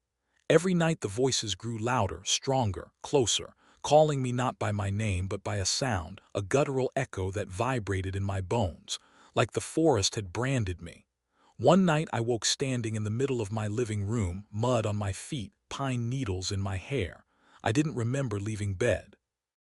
The next morning I found my car keys on the porch, then my backpack on the passenger seat, then the engine running. I fought it. God, I tried. But something inside me, something that wasn't me, guided my hands on the steering wheel, steering me toward the highway, toward the northern border, toward the static green void on the map. Back to Black Hollow. When I reached the tree line, my phone died instantly. The forest swallowed the light like it remembered me. And it did. The moment I set foot inside, the woods exhaled. Branches bent. Moss swayed. The air rippled with a low, rumbling hum, like the entire forest was whispering in a buried language. A welcome warning, or both. I walked deeper, helpless to resist. Then I saw them. Figures standing between the trees, too tall, too thin. Limbs bent at impossible angles. Faces hidden behind fur and shadow, but eyes glowing faintly like dying embers. One stepped forward. "Sam," it said, in Mia's voice. Then its jaw twisted, stretching, tearing into a shape no living creature's mouth should form. "Come home." I ran. It didn't matter. They knew the forest better than I ever could. The forest was theirs. Everyone thinks the creatures in Black Hollow are Bigfoot. They're wrong. Those things, those towering, shifting figures, they're just the hunt dogs, the collectors, the shepherds. The real thing, the thing that rules Black Hollow, waits deeper in the woods. I found it, or maybe it found me. The forest funneled me down a funnel of trees tilted inward like jaws. Every sound, every whisper, every footstep pushed me forward, until I reached the heart of the hollow, a clearing perfectly circular, dead. Not a single living plant. The soil was black and soft, like ash soaked in blood. Standing in the center was a tree, or something shaped like a tree, so enormous it blocked out the sky. Its trunk pulsed subtly like a giant heart. Faces bulged beneath the bark, human faces, stretching, sinking, reappearing. Ray, Tyler, Jordan, Mia, all of them. Their mouths moved soundlessly. Their eyes tracked me. Then the bark split open. Something stepped out, not a creature, not even a shape. Just darkness, pure, living darkness pouring from the crack and forming a silhouette taller than any tree. The forest bent toward it. The ground throbbed beneath it. It looked at me without eyes, and I felt every memory inside me unraveling, peeling away like old paint. It spoke, not in words, in hunger. The forest wants more than bodies. It wants minds, it wants memories, it wants identity, it wants everything you are. I tried to run, but the ground liquefied under my feet, sucking me downward, whispering, begging, laughing. And behind me, the tall creatures emerged from the trees, dozens of them, their limbs twitching, their stolen voices overlapping. "Sam, stay. Don't leave us. Join us. Become us," I screamed. I don't know if I escaped. I don't know if I ever left that clearing. Maybe I never did. Maybe I'm still lying there, sinking, screaming, dissolving into the soil while something else wears my face and walks through the world pretending to be me. Maybe Black Hollow let something out, and maybe that something is writing this right now. I don't remember leaving the clearing.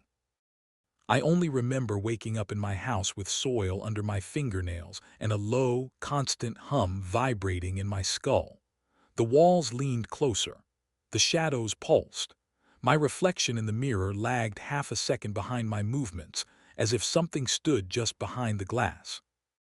I told myself it was trauma, but trauma doesn't whisper. The whispers came every night, soft at first, then clearer. They said things like, "You didn't escape. He's still here. You're ours." Sometimes, while washing my hands, I would blink and find my veins faintly glowing with a sickly green light, pulsing with the rhythm of the Black Hollow's unseen heart. The glow disappeared when I blinked again. The real sign came 3 days later. I cut myself while chopping vegetables. The blood didn't fall. It drifted upward like ash. That was when I realized the truth. Black Hollow didn't want to kill me. It wanted to inhabit me. A piece of it came back inside me, growing, listening, learning. I wasn't a survivor. I was a vessel, and something ancient was waking up inside my chest. It didn't take long for the others to appear. They came one at a time, always at dusk, always standing perfectly still in the vacant lot across the street.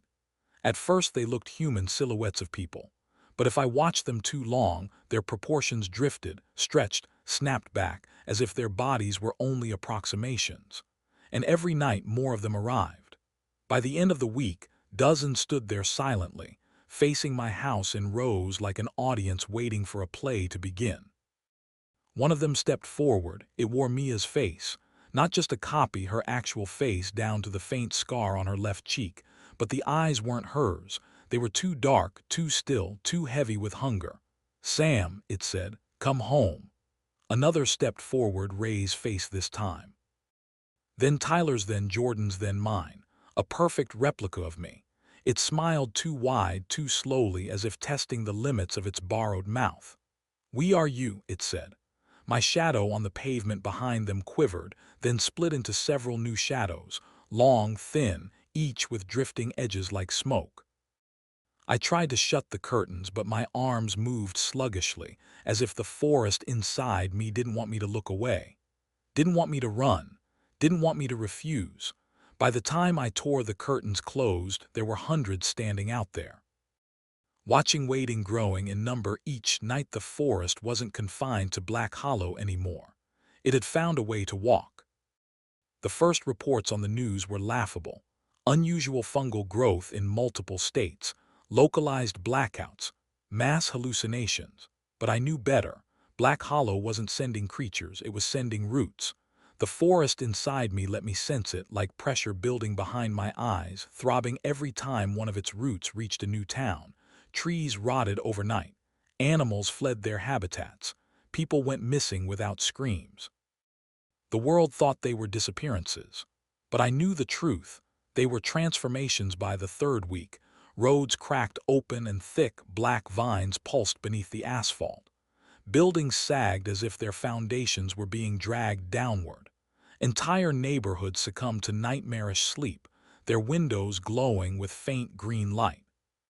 Satellite images caught something unprecedented.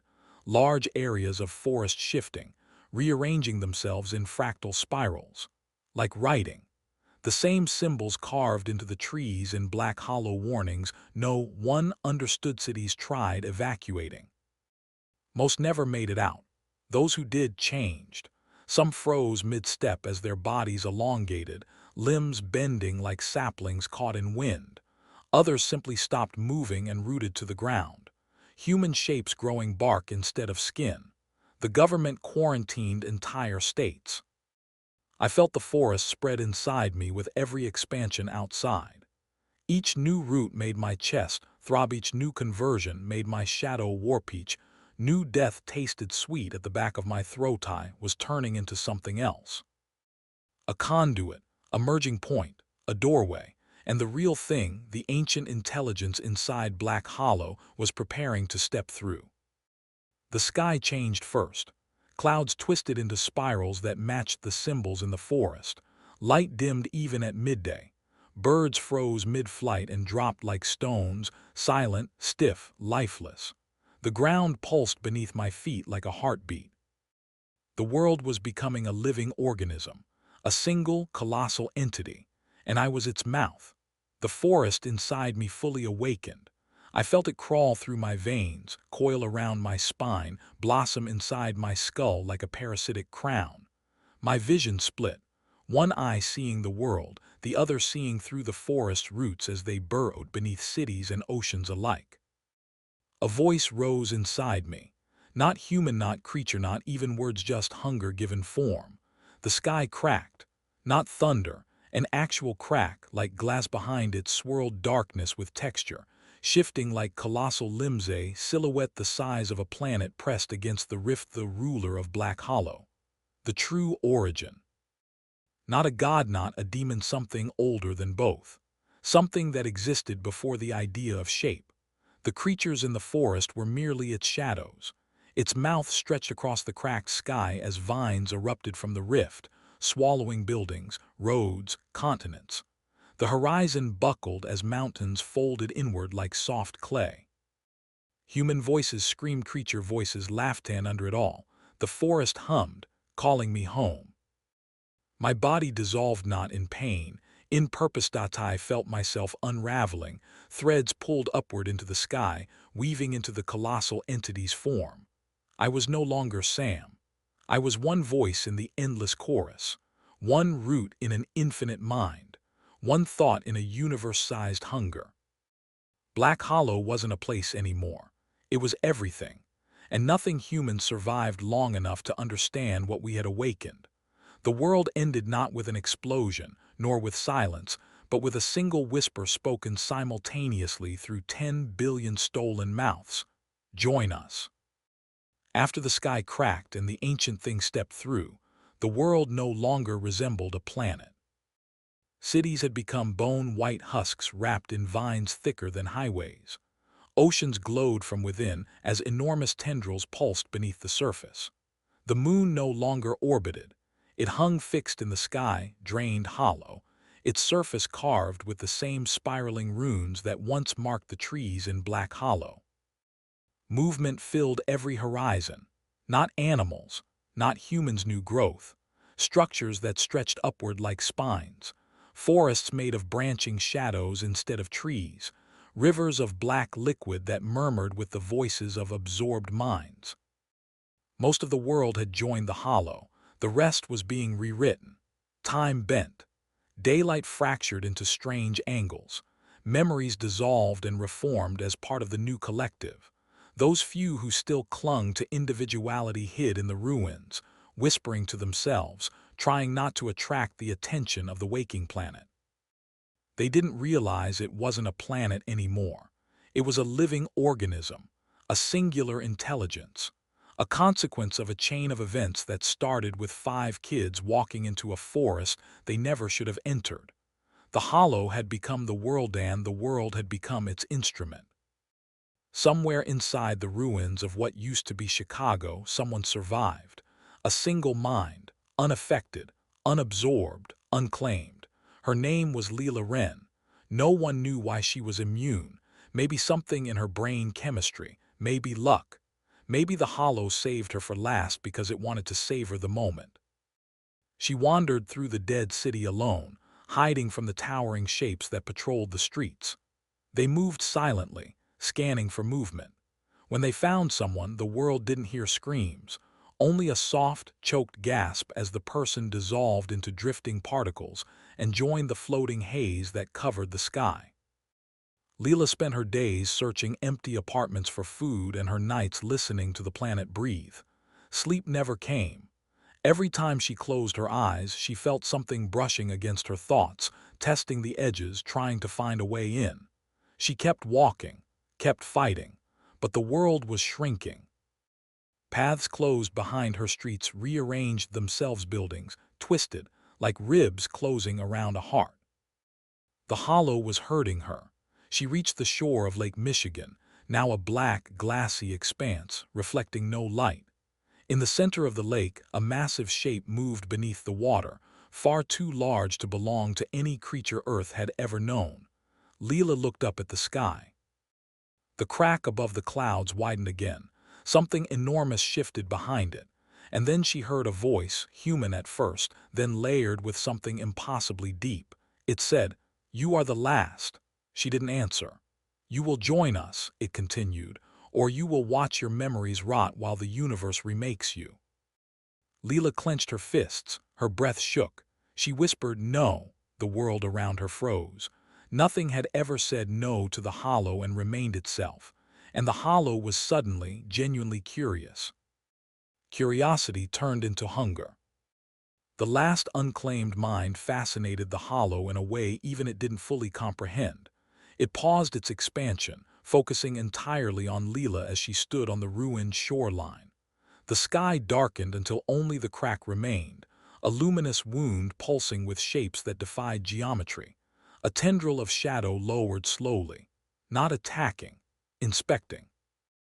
Leela stood her ground, trembling but unbroken.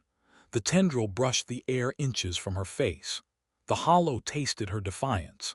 It had consumed planets before this one. It had absorbed civilizations and gods and entities that were worshipped by stars. But never had it encountered a mind that refused to bend. The hollow didn't understand refusal, so it adapted. The land beneath Leela's feet softened, then pulsed.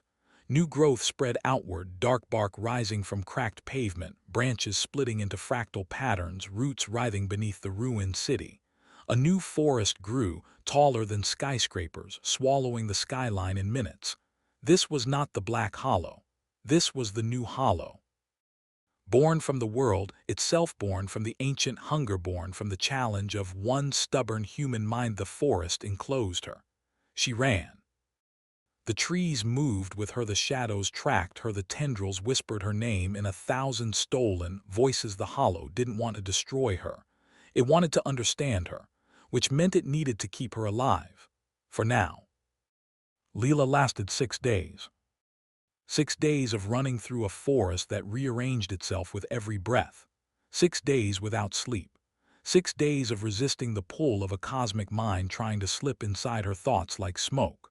On the 7th day, the hollow cornered her. A clearing opened, a perfect circle, just like the heart of the original forest where everything began. The sky split wider, exposing a colossal silhouette pressing against the rift, its shape shifting with each heartbeat of the living planet. A tendril of shadow encircled Leela gently, almost tenderly. The hollow's voice echoed through every tree, every stone, every particle of air. "We have consumed this world," it said. "Now we consume yours." Leela didn't understand. "My world," she whispered. The darkness bent closer. "Your universe." The crack in the sky tore open, forming a vast, spiraling tunnel of darkness and starlight. Beyond it lay countless galaxies, shimmering like embers scattered across a cosmic void. The hollow was not bound to one reality. It was born outside of them. It had ended universes before. Earth was merely a stepping stone. The tendril lifted Leela toward the breach. She realized the truth then. The hollow didn't want her mind to break. It wanted her to witness. To see the next universe fall, to carry the memory of countless worlds consumed, a living archive of devastation. As she was pulled into the crack, she saw the hollow's vast form unfolding, tendrils stretching across galaxies, shadows curling around stars, an intelligence larger than time itself. The last human scream vanished into the vacuum between worlds. Then the hollow expanded into the next universe, and the cycle began again. The end of Earth was not the end. It was only the beginning.